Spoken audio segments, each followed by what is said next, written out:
Vamos a ir a Lucas capítulo 19, vamos a terminar el capítulo 19. Estamos empezando en el versículo 28. Dice, después de contar esta historia, Jesús siguió rumbo a Jerusalén, caminando delante de sus discípulos.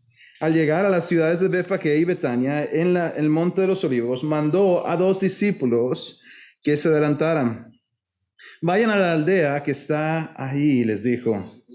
Al entrar verán un burro atado que nadie ha montado jamás.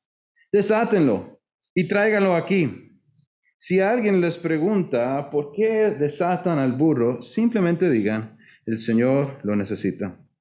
Así que ellos fueron y encontraron el burrito tal como lo había dicho el Señor. Y efectivamente, mientras lo desataban, los dueños le preguntaron, ¿por qué desatan este burro? Y los discípulos simplemente contestaron, el Señor lo necesita. Entonces le llevaron el burrito a Jesús y pusieron sus prendas encima para que él lo montara. A medida que Jesús avanzaba, la multitud tendía sus prendas sobre el camino delante de él. Cuando llegó a donde comenzaba la bajada del monte de los olivos, todos sus seguidores empezaron a gritar y a cantar mientras alababan a Dios por todos los milagros maravillosos que habían visto. Bendiciones al Rey que viene en el nombre del Señor. Paz en el cielo y gloria en el cielo más alto. Algunos de los fariseos que estaban entre la multitud decían, Maestro, reprende a tus seguidores por decir cosas como estas. Jesús le respondió, si ellos se callaran, las piedras a lo largo del camino se pondrían a aclamar. Al acercarse a Jerusalén, Jesús vio la ciudad delante de él y comenzó a llorar, diciendo, ¿cómo quisiera que hoy tú entre todos los pueblos entendieras el camino de la paz? Pero ahora es demasiado tarde y la paz está oculta de tus ojos. No pasará mucho tiempo antes de que tus enemigos construyan murallas que te rodeen y te encierren por todos lados. Te aplastarán contra el suelo y tus hijos contigo. Tus enemigos no dejarán una sola piedra en su lugar, porque no aceptaste tu oportunidad de salvación. Padre Celestial, te pedimos, Señor, que bendiga, Señor, hoy tu palabra. Dios, que nuestros corazones estén abiertos a escuchar ese relato de la entrada de nuestro Señor Jesucristo en Jerusalén, Señor, y estos pasos que Él estaba tomando hacia la cruz. Dios, y te pido que el Espíritu Santo pueda trabajar en nuestros corazones, en nuestras mentes, Señor, que puedas iluminar nuestro entendimiento, pero también que puedas conformar nuestro deseo, nuestro corazón, nuestra mente a ti, Señor, y a poder responder a lo que estás pidiendo de nosotros, Señor. Pido, Señor, que podamos mirar a ese pasaje, Señor, a través de ojos nuevos, Señor, para ver realmente lo que está ocurriendo y aunque hayamos oído esta historia más de una vez, Señor, que podamos aprender una vez más, Señor, de tu amor inmenso, tu obediencia, Señor, que no tiene comparación, Dios, y de la necesidad, Señor, absoluta que teníamos de ti. Te pedimos por esas cosas, en nombre de Jesús. Amén. El pasaje que estamos viendo hoy, y le puse aquí la entrada del Mesías, estamos entrando en lo que consideraríamos como la fase final. Nos quedan 4 capítulos en Lucas y Jesús ya por fin ha estado haciendo como un zigzag de camino. Hace unos cuantos capítulos que nos dijo que Jesús había puesto su cara hacia Jerusalén con la idea de, se me olvida, disculpen. Ahora puse mi cara hacia un estudiante de ILE y pensé, ok, vamos a hacer esto, vamos a asegurarnos de que esté funcionando. Quizás no, solo es un momento. Vamos a ver. Ok, sí, está funcionando. Ok, perfecto. Nuestros subtítulos.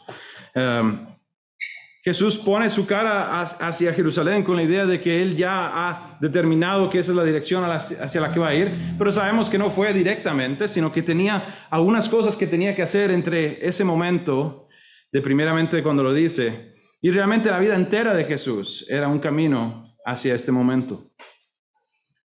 Pero cuando estaba pensando acerca de este pasaje y vemos la entrada del Mesías, en algunas veces hablamos de la entrada triunfal y en algunos sentidos era triunfal, en otros sentidos realmente no la era, porque dependía de quién estaba viendo lo que estaba ocurriendo y lo que estaba pasando en su corazón. Pero lo que sí realmente pienso cuando pienso en este pasaje, esta realidad, es que este es el punto como de no hay retorno. En Costa Rica, sobre todo para los que están aprendiendo español, pueden aprender hoy un dicho. Costa Rica dicen que no vamos a echarnos para atrás ni para coger impulso. Yo como españolete hubiera dicho para agarrar carrerilla, ¿no? Entonces la idea es que no nos vamos a... Me miró con... Aprende, y para los ticos que aprendan español, carrerilla, ¿no? Impulso, ¿no? La idea es que no nos vamos a echar para atrás para nada, ni siquiera para poder ir para adelante mejor. Y creo que realmente este es un punto así para el Señor Jesucristo. Este es un punto en el que ya no hay quite. Ya no hay manera de echarse atrás. Él lo que va a hacer ahora quizás sea una de las cosas más valientes que uno pudiera imaginarse, especialmente entendiendo en el conocimiento de Cristo de lo que va a ocurrir, de que Él sabe que ahora va a bajar este camino hacia Jerusalén. Y Él sabe exactamente lo que está enfrente de Él. A lo que va es a la cruz. Ahora, para cualquier persona que ha puesto su fe en Jesucristo, decimos gracias. Porque esa cruz es el único camino que nosotros podíamos tener para poder restaurar esa relación con Dios. Pero para Cristo significa el sufrimiento máximo. Y Él está en este camino y lo está viendo. Y eso es lo que yo pienso cuando entramos en este pasaje. Y este pasaje se conforma realmente, es una historia, el pedazo de texto que estamos viendo hoy, tiene realmente un par de puntos altos en la narrativa que ocurre. Es un poco como, ¿cuántos de ustedes se han subido a una montaña rusa? ¿Alguno? En un ¿cómo se llama en inglés? Un roller coaster. ¿Alguien? Entonces, típicamente, y yo no sé si alguna gente podía haberse subido pero no quería y quizás eso es sabiduría, ¿no? Esta semana estaba viendo un video de una máquina en Estados, de una feria así de esas móviles que se movía así y se empezó a mover y una gente se subió y consiguieron que no se cayera para atrás mientras había un montón de gente encima. O sea, fue como, ok, no les recomiendo. En nuestra familia tenemos medio prohibido ir a esas cosas donde se mueven, ¿no? Donde lo subieron a un camión la semana pasada y lo trajeron aquí, porque eventualmente va a pasar eso. Cuando era joven hacía eso y sabía, es como... Pero, a ver si morimos hoy, pero esta historia es quizás un poco como una montaña rusa y vamos a ver si funciona hoy. Lo hago desde mi casa con el bolígrafo, pero voy a intentar hacerlo con mi dedo. Estaba pensando en esto y para los que se han subido a una montaña rusa saben que muchas veces va subiendo, ¿no? Así, y luego empieza a bajar y uno es como, aquí está. Pero hay otra subida, ¿no? ¿Han estado en uno de esos como, no, hay más? Y esta historia es un poco como esa y luego, y es un poco así. Vamos a ver una parte en la que hay una situación y quizás un conflicto y estamos subiendo y Dios resuelve eso. Y es como, ok, está resuelto, pero después hay otro problema. Y quizás la resolución que Dios da en ese es incluso más complicado, más difícil. Entramos aquí en el pasaje de hoy, dice, después de contar esta historia que vimos la semana pasada, Jesús siguió rumbo a Jerusalén. Ahora ya sí, hablamos la semana pasada que estando en Jericó, esa es la última parada antes de Jerusalén.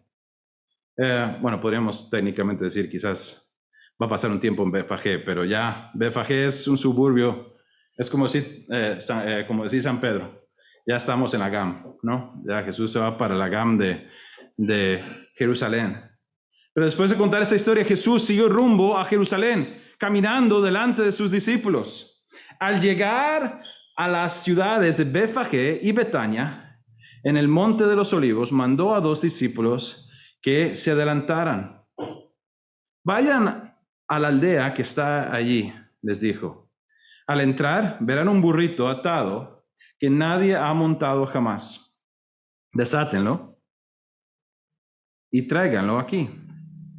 Si alguien les pregunta por qué desatan al burro, simplemente digan, el Señor lo necesita. Tengo aquí una imagen de un poco de esa zona, ¿no? Donde Jesús está entrando por este camino, se están acercando, él dice, ¿no? Betania y Betfagé. ¿Alguien recuerda alguno de sus pueblos? ¿Hemos oído de sus pueblos antes? La historia de Betania con Lázaro. Sí. En Betania es donde vive. Betania, Jesús tiene amigos. Tiene a Lázaro, a María y a Marta. Viven ahí. Parece ser que él entró y salió bastantes veces. Era alguien cercano para ellos. Jesús está entrando. La realidad es que está entrando, está viniendo para Jerusalén. Viene camino de la cruz. Los discípulos no entienden completamente eso, pero hay otra razón por la que la fecha en la que están viniendo. ¿Cuál es? ¿Qué se acerca? La Pascua. Y entonces están viniendo para celebrar la Pascua y la idea es, y ahí tenemos el recuadro de la zona del templo, ¿no? Y ahí es donde ocurriría la mayoría de las cosas, pero la realidad es que cuando vienen, algunos historiadores dicen que quizás más de 1 millón de personas vendrían a Jerusalén, y Jerusalén no es una ciudad de 1 millón de personas. Entonces, lo que pasaría es que habría todo tipo de personas prestando un lugar para quedarse.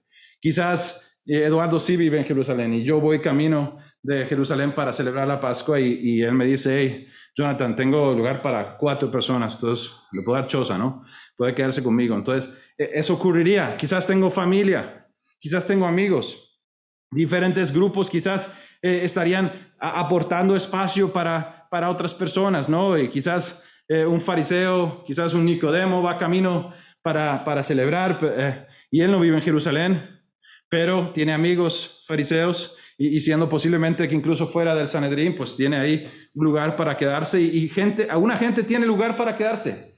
Alguna gente quizás paga porque hay lugares que le cobran. Pero la realidad es que dentro del muro, vemos toda esa zona naranja, es más o menos bueno, y también la parte gris de arriba, esa es la ciudad técnicamente, donde están las casas. Ese espacio se acaba eventualmente. ¿Qué ocurre? Que la gente empieza a montar tiendas y empiezan a hacer tiendas alrededor de Jerusalén porque el mandato, la idea es que tienen que quedarse en Jerusalén. Entonces hay como un cambio técnico en el cual por unos días se expande la frontera de Jerusalén y se dice que es un poco más amplia y como nosotros pensaríamos de hoy en día, ¿no? Donde yo me crié fuera de Madrid se llamaba una ciudad dormitorio, ¿no? O a veces hablamos de suburbios o no sé qué más le hablemos, pero las ciudades que rodean una capital y eso se convierte en una ciudad de tiendas incluso. Seguramente quizás Jesús y sus discípulos se quedan en la casa de Lázaro para pasar ese tiempo. Pero cuando leemos esta historia, por eso puse esa imagen para que entendamos, están entrando por Betania y los manda adelante para recoger el burro. Y desde donde está Betfagé empieza, si usted lee un poco los mapas topográficos, puede ver que empieza a bajar. Y sobre todo ahí en el jardín de Getsemaní, traduje algunas partes, otras están en inglés todavía. Pero ahí ve que hay una bajada y el pasaje habla sobre eso. Entonces, cuando pensemos en Jesús viendo hacia Jerusalén, lo va a ver desde esta zona de aquí, del jardín de Getsemaní, un poco más adelante en nuestro pasaje de hoy. Pero Jesús manda a sus discípulos tiene un mandado para ellos. Y me parecía interesante porque estaba leyendo un par de autores distintos y Y es interesante porque uno de los autores está hablando sobre que no habría ningún milagro en esto. Jesús obviamente había mandado a alguien para hacer un plan y por eso lo estaban esperando, y cuando llegó, y otro autor estaba como, hey, en la soberanía de Dios Él manda y está resuelto. Y es vacilón porque el pasaje no dice ni uno ni el otro, pero me parece interesante que un autor sienta la necesidad de quitar la posibilidad de que haya algo sobrenatural, ¿no? De cómo rebajar. Yo estoy perfectamente tranquilo con que si Dios necesitaba que ese animal estuviera ahí, Él no ocupaba ir el día antes a hacer una cita y una reservación. Entonces, aunque el pasaje ni lo dice ni una manera ni la otra, yo tiendo a estar bien porque todo lo que rodea la vida de nuestro Señor es sobrenatural. Y su poder se manifiesta vez tras vez. Incluso en este pasaje vamos a ver que las personas están adorando a Cristo por las cosas que le habían visto hacer. Y menciono eso porque me parece curioso e incluso triste que a veces personas quieran como devaluar lo magnífico que es nuestra palabra y lo magnífico que es el Señor Jesucristo, como intentando quitar posiblemente esto y lo otro, cuando la vida completa de Cristo fue un milagro. Y las obras que Él hizo solamente Dios las podía hacer. El pasaje continúa en el versículo 32, dice, así que ellos fueron y encontraron el burrito tal como lo había dicho el Señor. Y efectivamente, mientras lo desataban, los dueños le preguntaron, ¿por qué desatan ese burro? Y los discípulos simplemente contestaron, el Señor lo necesita. Y el versículo 35 deja obvio que eso fue suficiente, porque dice, entonces lo llevaron el burrito a Jesús y pusieron sus prendas encima para que Él lo montara. Jesús está a punto de entrar en Jerusalén en una manera extremadamente pública. Veremos en un pasaje más adelante, en un momentito, que eso era un paso que no era seguro. Era más bien algo que Él estaba haciendo, que Él entendía que venía con un peligro fatal. Pero primeramente Él está completando varias profecías, pero específicamente esta quizás es la que más nos recuerda de ese momento y la preparación y el hecho de que esto iba a ocurrir exactamente como ocurrió. Dice, regocíjate sobremanera, hija de Sión, da voces de júbilo, hija de Jerusalén, tu rey, ven a ti, justo y dotado de salvación, humilde, montado en un asno, en un pollino, hijo de asna. Zacarías, cientos de años antes, había escrito estas palabras, inspirado por Dios, anunciando el hecho de que el rey iba a venir. Pero interesantemente, dotado de salvación, sí, pero quizás no en la salvación la manera que ellos habían esperado, sino la salvación que nosotros entendemos que Él traía. Una salvación que sería mucho más universal, llegaría mucho más lejos que ellos habían pensado en Palestina y solamente en su zona regional y para liberarles de un pueblo opresor, sino salvación de sus ataduras, no a un imperio, sino al pecado. Pero trascendería más allá de ellos y iría al resto de las zonas colindantes y más allá eventualmente rodearía el mundo. Pero dice humilde, montado en un asno. Y no es decir que con esas palabras que el que él se montara en un asno era algo irregular, pero interesantemente los reyes no siempre se montaban en asnos, a veces se montaban en caballos. Pero se montaban en caballos, históricamente podemos verlo, para la batalla, para rendir a sus enemigos. Y la palabra de Dios nos dice que un día de estos Cristo va a venir en un caballo. Eso va a ser la consumación de su reinado. Pero esta vez Él viene humilde, montado sobre un asno. Y Él sabe lo que viene. Juan capítulo 11, estos 2 versículos nos hablan sobre el ambiente que existía en ese momento. Dice, seguían buscando a Jesús, pero mientras estaban en el templo se decían unos a otros. Estamos hablando de los fariseos en ese momento. Ellos están maquinando, intentando ver qué hacen en este contexto en el que estamos ahora. Dice, ¿qué les parece? No vendrá para la Pascua, ¿verdad? Ellos están diciendo, estaría loco. ¿Cómo va a venir para la Pascua? No creo. Estamos buscándolo, pero no creo. Mientras tanto, los principales sacerdotes y los fariseos habían dado órdenes públicamente de que cualquiera que viera a Jesús avisara enseguida para que ellos pudieran arrestarlo. Jesús está entrando en Jerusalén como un hombre forajido. Para los que no han oído esa palabra, ¿cómo se llama en inglés? Un outlaw. Una persona donde hay rótulos de wanted, ¿no? Hay recompensa. Están buscándole, están en las puertas, personas esperando. Pero realmente ellos piensan, no creo que venga, estaría loco. Él sabe que las personas que ya hemos dado reglas o hemos dado instrucciones antes de que las personas que dicen que son seguidores de Él sean echados fuera de la sinagoga. Hay un precio a pagar para seguir a Cristo y hay un precio sobre la cabeza de Cristo. No creo que venga. Y si viene, seguramente venga por una de las puertas pequeñas.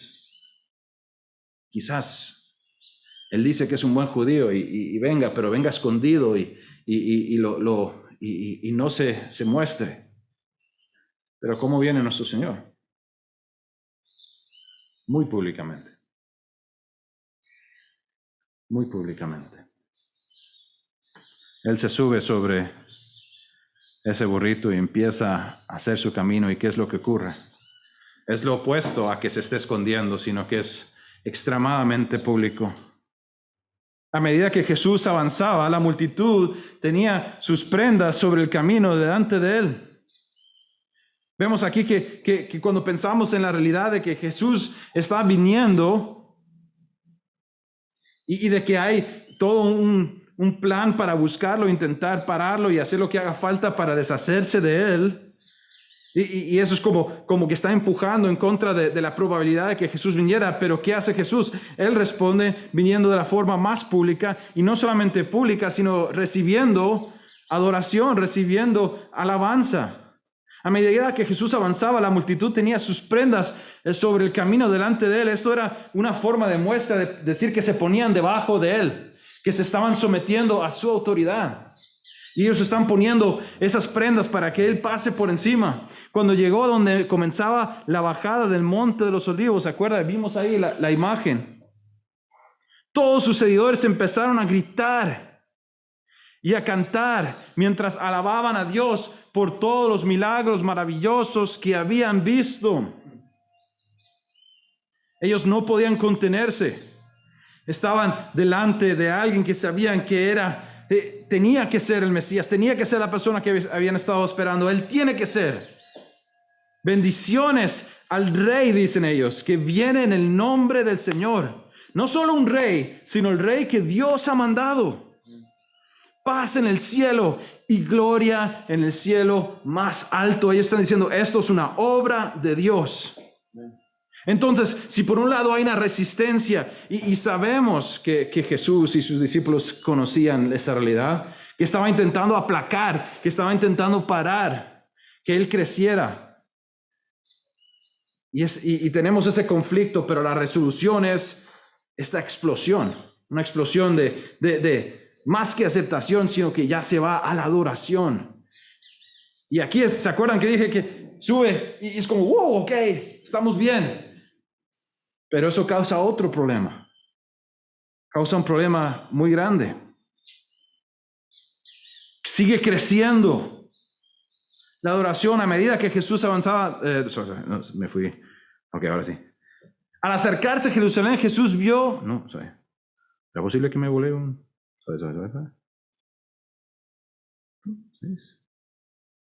Oh. No. Sí, me faltan 2 versículos. Sabía que un día eso me iba a pasar. ¿No pasa nada? 39. Sí, 39. 38 dice, entonces comenzó a gritar, Jesús, hijo de David, ten compasión de mí. No, sorry, eso es 19. Sorry. Ese soy yo ahora. A ver.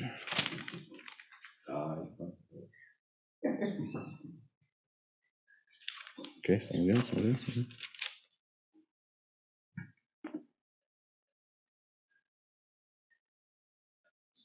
Ahí estamos. Algunos de los fariseos, aquí sabía, por eso está diciendo, aquí es donde hay un problema. Algunos de los fariseos que estaban entre la multitud decían, Maestro, reprende a tus seguidores por decir cosas como estas. Repréndelos. Diles una buena bronca. Diles que dejen de decir esas terribles palabras que están diciendo, llamándote rey, enviado por Dios, adorando, alabando. Diles que paren. ¿Pero qué dice Jesús? Versículo 40. Jesús les respondió, si ellos se callan, las piedras a lo largo del camino se pondrían a clamar.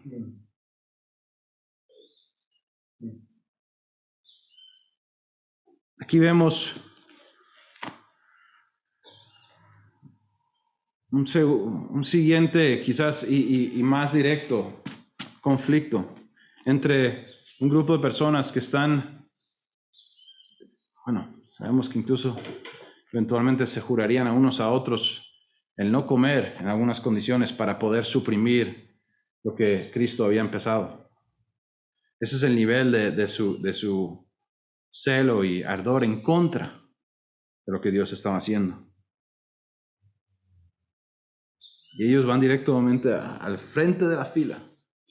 Imagínense, Jesús está yendo adelante a esa gente y esta muchedumbre está adorándolos y ellos llegan y dicen, ¡hey! Diles que se callen. Repréndelos, no pueden decir esas palabras. Y Jesús hace esta declaración de que si ellos no lo hacen, esas piedras lo van a hacer.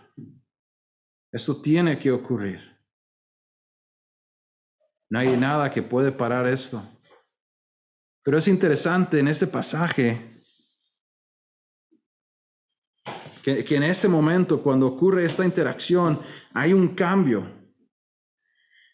Y la resolución anterior hey, necesitamos algún modo de transporte y cómo va a funcionar, y eso se resuelve, y ahora hay esta gran adoración, nos lleva a este otro choque, pero la respuesta de Jesús después de el otro es como glorioso y es una celebración, y todo el mundo está extático, bueno, todos menos los fariseos, todo el mundo está como, se están volviendo locos. Es como cuando Costa Rica ganó ese tercer partido y yo pensé que iban a quemar San Pedro. Yo digo, si ganamos un partido más, hay que esconderse, porque la gente está loca, más de 1 millón de personas ahí, se pintó de rojo el San Pedro, increíble, imagínense, todo el mundo. De repente hay esta interacción y hay un cambio increíble en el tono. Porque rodeado, o no rodeado, sino en medio de esta celebración, que sabemos que realmente en algunos habla de los discípulos, y yo creo que para ellos era cierto, pero para otros creo que era simplemente un momento de como volverse locos, ¿no? Y muchas de esas personas creo que en unos días estarían gritando, crucifícalo. Y Jesús sabe esto, Jesús sabe y va a hablar ahora sobre la paz. Él sabe que si lo hubieran aceptado, que él sabe que no va a ocurrir, pero si lo hubieran hecho, quizás podrían haber vivido en paz. Pero la paz les va a eludir porque no lo van a aceptar. Y el precio a pagar va a ser catastrófico. Y no está hablando ni siquiera de la eternidad, sino simplemente dentro de unos años. Vean lo que dice en capítulo 41. Al acercarse Jesús, vio la ciudad delante de él y comenzó a llorar, diciendo. ¿Recuerdan en el gráfico? Vimos este paisaje y cómo Jesús podía ver desde ese punto de vista la ciudad. Y él llora, y la palabra en el original es un llanto, es algo profundo, es algo que le rompe el corazón. Creo que vemos aquí el corazón de Dios. Él sabe la realidad de lo que les espera, pero le rompe el corazón. Él dice 42, ¿cómo quisiera que hoy tú, entre todos los pueblos, entendieras el camino de paz? Que ellos pudieran aceptar que Él es el Mesías realmente. No solo con celebración hoy, sino realmente que pusieran su fe en Él. Que fueran verdaderos hijos de Abraham. Porque el verdadero hijo de Abraham no es el que es descendencia de Abraham, sino es el que vive en la fe como Abraham. Porque es la fe la que justifica. Amén. Y era la fe en Él. Dice, ¿cómo desearía que eso ocurriera? Pero ahora es demasiado tarde. Qué increíbles palabras, porque Él ni siquiera ha muerto en la cruz, no ha resucitado. El plan de Dios no se ha consumado todavía, pero Él sabe la realidad. Ahora, digo eso y digo también, gloria a Dios, que en Hechos vemos a algunas de las mismas personas que habían dicho, crucifícalo. Pedro les presenta con la realidad de lo que han hecho. Y hay misericordia para ellos. Y ellos vienen a Él. Pero Jesús sabe lo que viene. Jesús sabe que aunque quizás la muchedumbre todavía está aclamando detrás de Él, Él conoce el corazón y sabe la verdad. Es demasiado tarde y la paz está oculta de tus ojos. Eso es algo que hemos visto vez tras vez, la realidad de que podían estar frente a frente e incluso me impresiona, incluso adorar con palabras mesiánicas y decir, este es. Y no sé exactamente cómo, pero las garras de la tradición religiosa fue capaz de torcer otra vez y de dirigirles a apartarse de este camino posible de decir Jesús es realmente el Mesías. Me impresiona a veces lo profundo que nos agarra la tradición. Yo lo sé personalmente. Cosas que yo me he dado cuenta que había aceptado que realmente no es lo que la palabra de Dios me está diciendo. Algunos días me agarra y no me suelta. Y creo que es lo que estaba ocurriendo y le rompe el corazón a Jesús. Y Él da esta profecía. No pasará mucho tiempo antes de que tus enemigos construyan murallas y te rodeen y te encierren por todos lados. Te aplastarán contra el suelo y tus hijos contigo. Tus enemigos no dejarán una sola piedra en su lugar, porque no aceptaste tu oportunidad de salvación. Jesús pareciera estar hablando del hecho que ocurriría unos 30 y cuantos años después, en el año 70, cuando Roma vendría y completamente destruiría Jerusalén. He leído comentarios históricos sobre el hecho de que cuando hablamos de zonas planas, ¿no? Que prácticamente se podía llevar un arado de lado a lado por lo aplastado que dejaron ese lugar.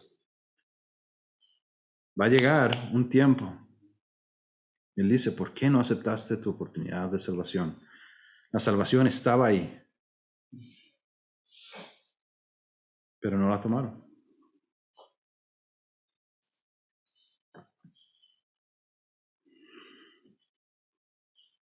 Y hablé antes del hecho de que Jesús está entrando a la ciudad y ahora ya no hay. Jesús solo va para adelante ahora. No va a haber un cambio de dirección en el sentido de a veces Él compartía y había una bronca y Él se desaparecía un rato porque no era la hora todavía, pero la hora ha venido. Y Él va a decir todo lo que tiene que decir, va a hacer todo lo que tiene que hacer y va a completar la obra.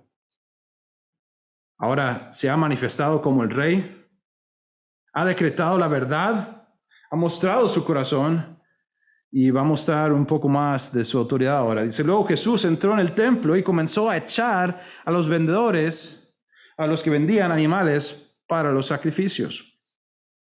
Tengo una imagen aquí y sabemos que el templo no sería exactamente así, pero es una reproducción de la idea de aproximadamente cómo podía ser el templo de Herodes en el tiempo.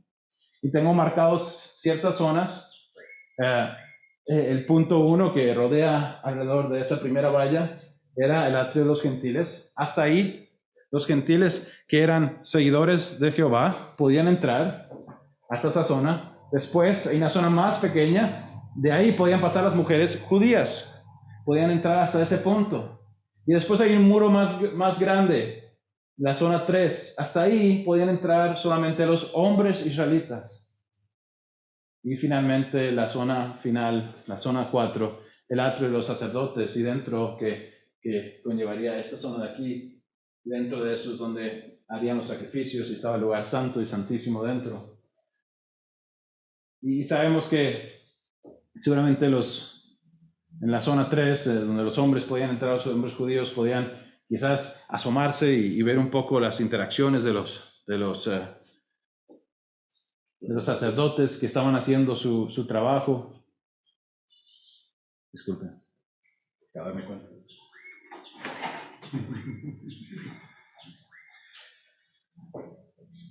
Pero en la zona 1, donde podía entrar el máximo número de personas, esto es donde se hubiera montado lo que algunos han llamado, o se refería a el bazar de Ananías.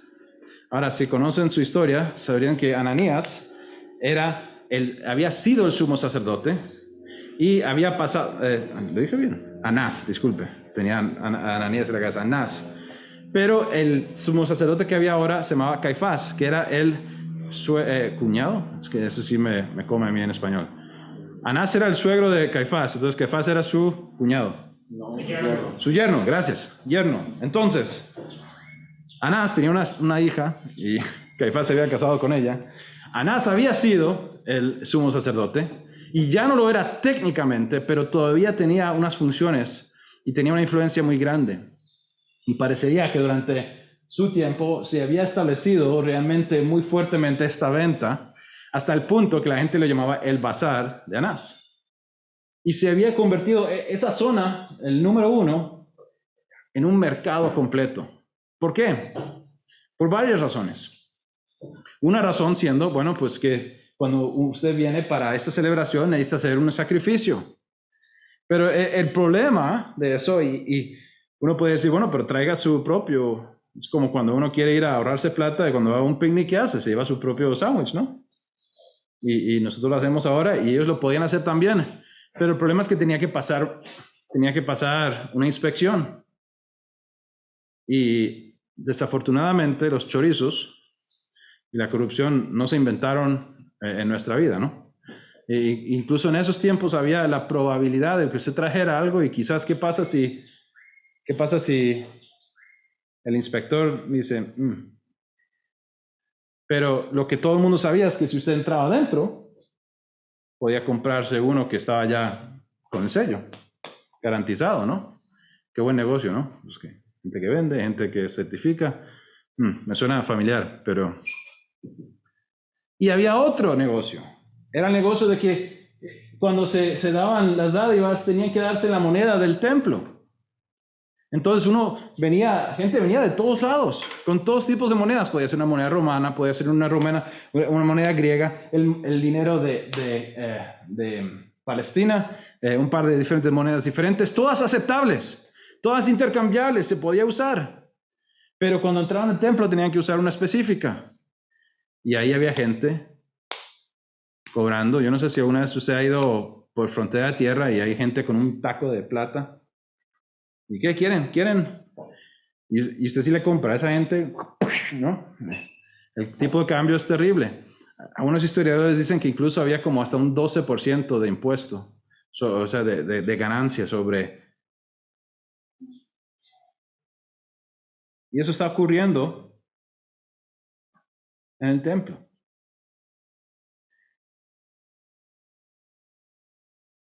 Jesús está aquí para ser el Cordero de Dios. La consumación del propósito de este lugar.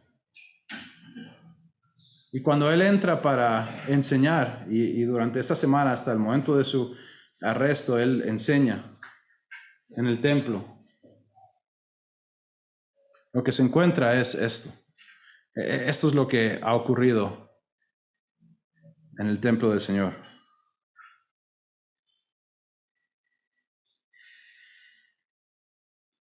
La respuesta de Jesús a esto dice en versículo 46, les dijo, las Escrituras declaran, mi templo será una casa de oración. Pero ustedes lo han convertido en una cueva de ladrones. No puedo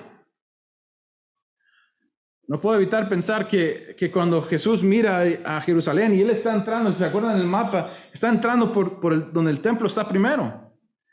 Y Él está mirando y Él entiende la realidad de lo que Dios deseaba en su corazón y de lo que se había conformado, de lo que había ocurrido y a lo que se había convertido este lugar.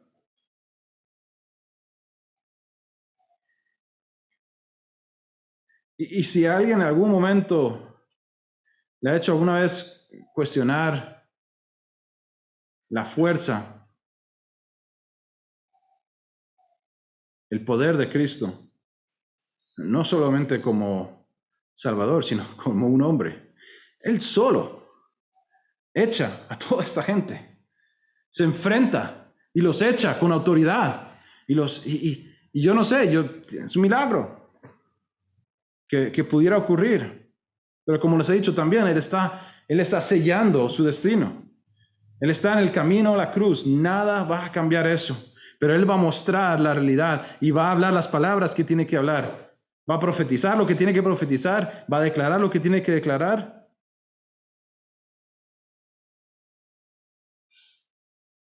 Y Él les recuerden que mi templo será una casa de oración. Isaías 56:7 dice, los llevaré a mi monte santo de Jerusalén y los llenaré de alegría en mi casa ¿de qué? De oración. Aceptaré sus ofrendas quemadas y sus sacrificios, porque mi templo será llamado casa de oración para todas las naciones. Y esa era la idea, por eso es que había una zona donde los gentiles podían entrar. Pero en vez de ser un lugar dedicado a la adoración de Dios y a la oración, se había convertido en un negocio, en un lugar para lucrar. Y Jesús dice, no, ese no es el propósito.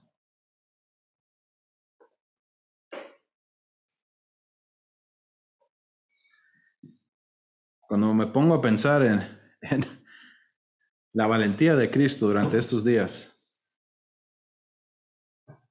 me quedo con la boca abierta, porque Él, sabiendo todo lo que sabe, se enfrenta como ningún otro hombre lo ha hecho jamás.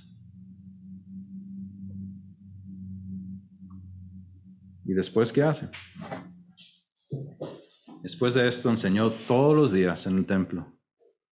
Pero los principales sacerdotes y los maestros de la ley religiosa, junto con otros líderes del pueblo, comenzaron a planificar cómo matarlo. Pero no se les ocurría nada, porque el pueblo prestaba mucha atención a cada palabra que él decía. En el original, la traducción literal de eso es que estaban guindados de los labios de Jesús. Esa es la atención que le estaban dando. Y cuando veo este pasaje, y vamos a cerrar aquí, lo que veo es la voluntad perfecta de Dios trabajando. Me dijera, ¿por qué no lo hicieron rey? Parece que todo el mundo lo ama y Jesús tenía el poder para hacer más milagros. Si los milagros es lo que había hecho que ellos le buscaran, Él podría haber hecho más. ¿Por qué no lo hacen rey? ¿Por qué no lo aceptan? ¿Por qué están ciegos? Es el plan de Dios. Y esto es lo que va a ocurrir. Porque Jesús se puede salir con la suya al entrar al templo y echar a estas personas. ¿Cómo es posible? Porque es el plan de Dios. ¿Cómo Él puede plantarse día tras día en el lugar donde tienen más control esos líderes que quieren matarle y enseñar? Porque es el plan de Dios. ¿Y por qué es que estos líderes que no encuentran una solución, eventualmente encuentran una solución para matarlo? Porque es el plan de Dios. Nuestro Señor Jesucristo nos ama suficiente, que sabiendo cuál era el costo, es obediente a su Padre hasta el punto de la muerte en la cruz. Y en un día como el que empieza en esa historia, se manifiesta como el Rey que es, el Rey de paz, y empieza el camino que lo llevará a completar el plan de redención para aquellos que están siendo salvados.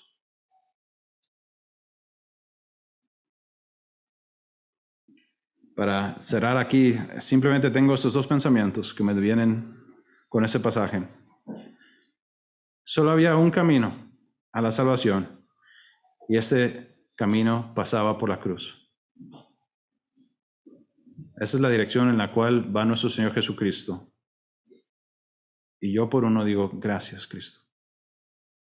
Gracias nuestro Señor Jesucristo por haber estado dispuesto a tomar este camino. Y solo había un cordero que nos podía salvar. Y este cordero es Jesús. No es coincidencia que Jesús fue sacrificado en la Pascua, porque Él es nuestra Pascua. Todo cordero que había muerto antes estaba simplemente apuntando al Cordero de Dios que quita el pecado del mundo. Gracias, Cristo. Padre Celestial, te damos gracias por tu amor inmenso e incomprensible. Misericordia que no podemos medir y gracia que no podemos merecer, Señor, pero la cual, Señor, por la cual recibimos fe en ti, fe que salva.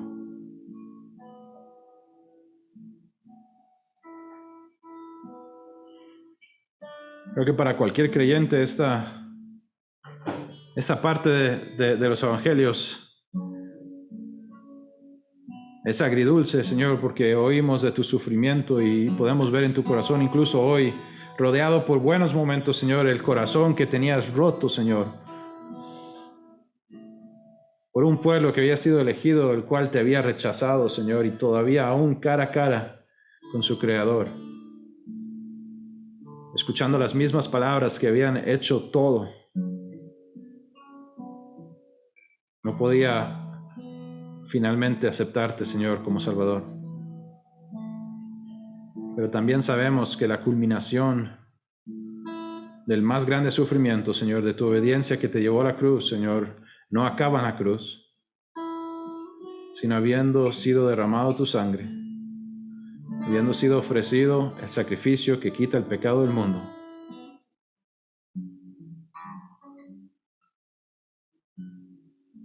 Señor, en tu poder fuiste resucitado.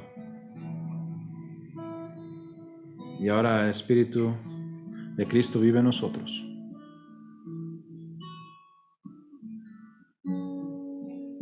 No hay palabras, Señor, que pueden representar lo que eso significa para una persona que ha sido redimida. Señor, te damos gracias. Simplemente te damos gracias. Te pido, Señor, que pongas claridad en nuestros corazones, los que somos sus seguidores, Señor, que hemos sido redimidos, que hemos pasado de muerte a vida, Señor, que podamos apreciar, Señor, y vivir una vida que refleja eso. Una vida que está inmersa, Señor, en el crecimiento del fruto que viene a través del Espíritu, Señor, y también que estemos inmersos en esas obras a las que nos has llamado, Señor. Dándote gloria día a día, Señor, en nuestra vida. Y te pido, Señor, si hay alguien que todavía no ha entregado su vida a ti, Dios, que hoy sea el día en el cual oye tu voz, Señor. Que hoy sea el día en el que vuelve a Dios. través del perdón en Jesucristo. Que este día sea el día de fe. Señor, te pedimos que bendigas el resto de este día, bendice esta congregación. Señor, y gracias por tu palabra y gracias por tu Hijo. Y es en su nombre que te damos estas gracias y que lo pedimos, en nombre de Jesús. Amén.